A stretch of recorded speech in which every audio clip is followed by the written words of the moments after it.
Hey, folks. My name is Brad Robinson. My call sign is KC2VVJ. I really appreciate you coming to this evening's presentation here with the Undergroup, Ulster and Northern Dutchess Readiness Group. And we're going to discuss unlicensed wireless communications here in the United States as part of a ongoing effort to educate the general public as to how radio communications can benefit in emergency and disaster scenarios. So here in the United States, we have unlicensed and licensed communications like elsewhere around the world. Unlicensed wireless communications are anything that you would not normally pay a monthly, annual, or periodic fee to use.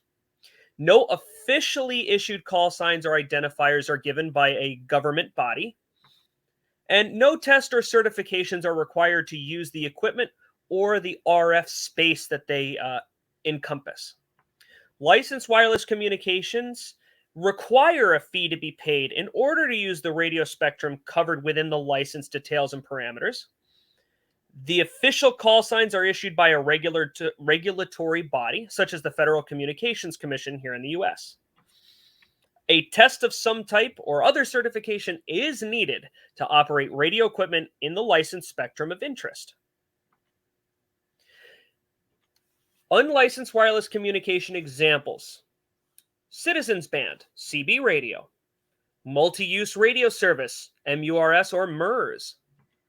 We have Family Radio Service, FRS, as well as proprietary ISM devices and POC and hybrid POC radio devices. We'll explain that a little bit more later in this program. We also have a few examples of licensed communication, such as amateur radio, also known as ham radio, GMRS or General Mobile Radio Service, marine and aircraft communications, as well as all other business or commercial wireless communications.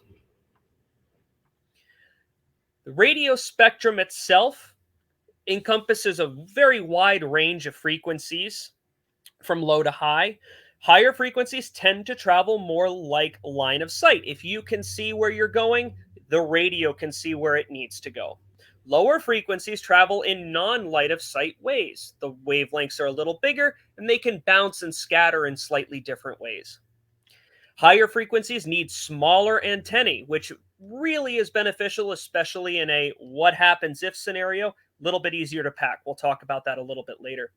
Lower frequencies need a larger antenna. Think about a musical instrument or anything else you have. The longer a sound wave goes, the more space it needs to travel in. So whatever your resonant wire needs to be longer for lower frequencies.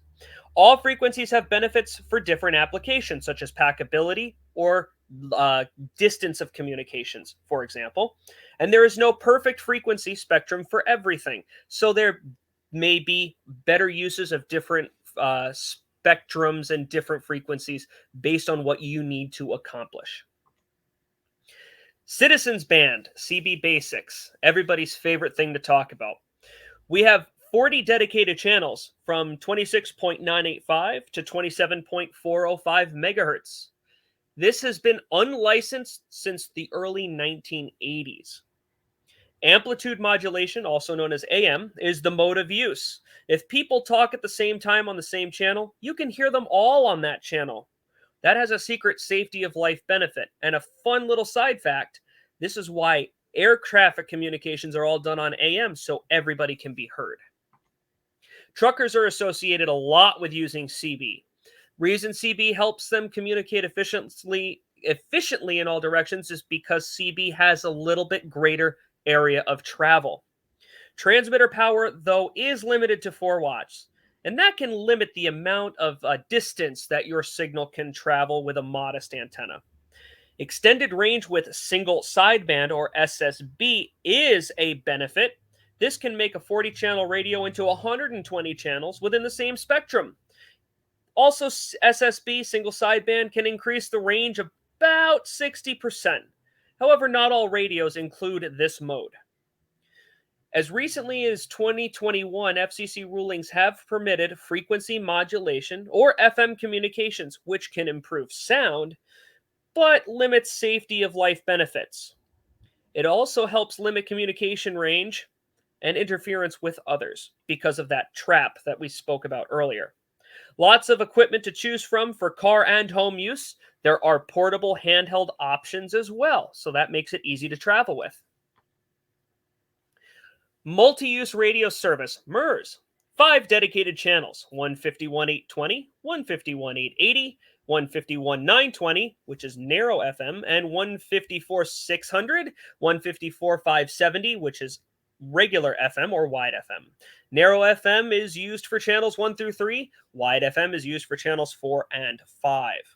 Maximum transmitter power is 2 watts. There are some restrictions on external antenna. The newest since 2000, but least utilized radio service in the United States. More than just one voice can be transmitted using MERS legally. Sending data is also permitted. Very, very cool. Not as much dedicated MERS equipment sold for MERS use only, but commercial equipment can be reprogrammed for MERS. Care must be taken, though, for power and channel bandwidth settings. This is a really great use for outdoors and portable. A simple 18-inch antenna will work beautifully in MERS. FRS, Family Radio Service. We have 14 dedicated channels, 462, 5625, in 7 more 25 kilohertz steps. 467, 5625, in 7 more 25 kilohertz steps. Narrow FM is used for all channels. That was introduced in 1994. Limited to half watt and no external antenna.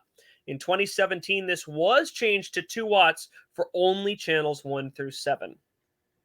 Still, no external antenna legally to be used for FRS in order to limit range to only a couple of miles. GMRS is a licensed service. All FRS channels are shared with GMRS.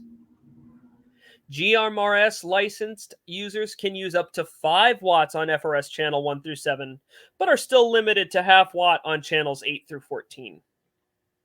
GMRS license holders have an additional 8 channels which are not shared with FRS and is not part of this presentation because it's all about unlicensed communications here in the United States. Small radios and small antennae make FRS perfect for short range and size-friendly communications. Easy to take with you. Acceptable equipment discussion for CB radio. If you look at your screen, you'll notice that we have 3 radios up front. Take a moment on your own time and let's see if you can figure out which of these radios would most be directly marketed to somebody looking for CB in the US. If you guessed option A, nice job. They all are capable of CB radio. Some of these are capable of a few other things, but that falls outside of the scope of this presentation. Terms such as amateur radio or freeband or export radio need to be understood. Any equipment stating this on its packaging is not an official CB radio and is considered illegal in the United States to be used on the standard CB spectrum between 26,965 and 27,405 megahertz. However, all 3 radios pictured below are great radios with great features and will appeal to those with different interests related to unlicensed CB or perhaps licensed amateur radio use.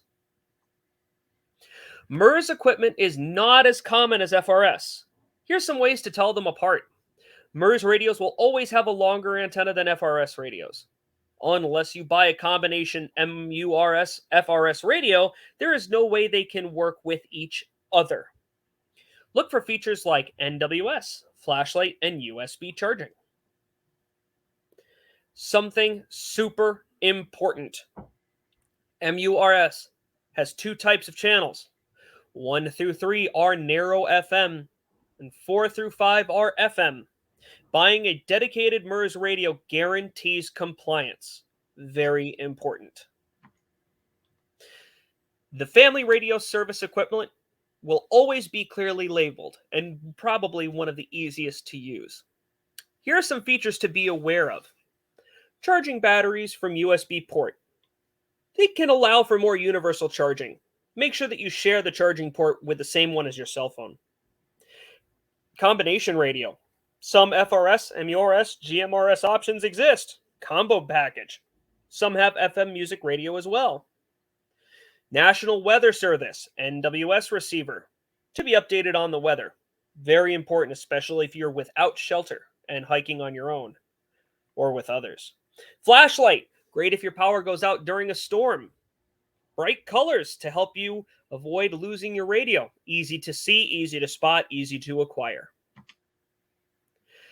Now, the emergency use of CB, MERS, FRS, each unlicensed service has its benefits. None of them can talk to each other, however. Within the prepper and readiness groups, Channel 3 is considered a meeting place to monitor. Try to coordinate power sources to be interchangeable between your unlicensed equipment. Encourage others in your community to test monthly or purchase similar equipment. And you really want to find non-emergency reasons to use your radio and not rely upon your mobile phone all the time. This is important. You need to know your gear to be able to use your gear. So affording yourself the opportunity to use the equipment is very important. You got to know how it works. You got to practice with it. And it's also a good reason to promote benefits of licensed amateur use if you happen to be a licensed amateur radio operator. Is there anything else other than CB, MERS, and FRS? Well, we have ISM, as we mentioned earlier in the presentation, which is industrial, science, and medical. These are unlicensed low-power communication devices, not always thought about, which may be useful, but not as universal as CB, MERS, or FRS. For example, GoTenna, it's a device that connects to your smartphone over Bluetooth, permits non-cellular network text messaging and location sharing using the frequencies in the 433 or 900 megahertz spectrum.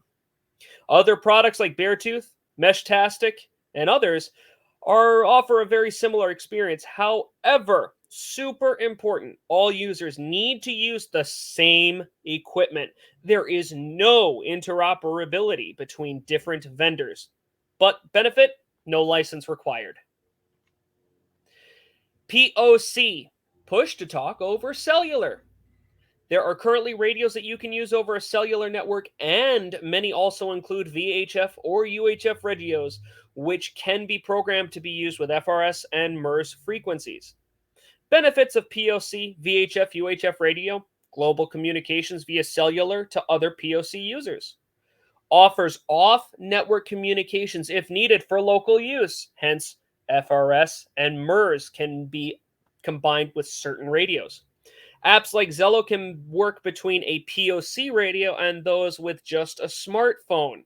So there is a little bit more interoperability with something like a POC that you see in the image to the left of your screen there. However, there's some downsides.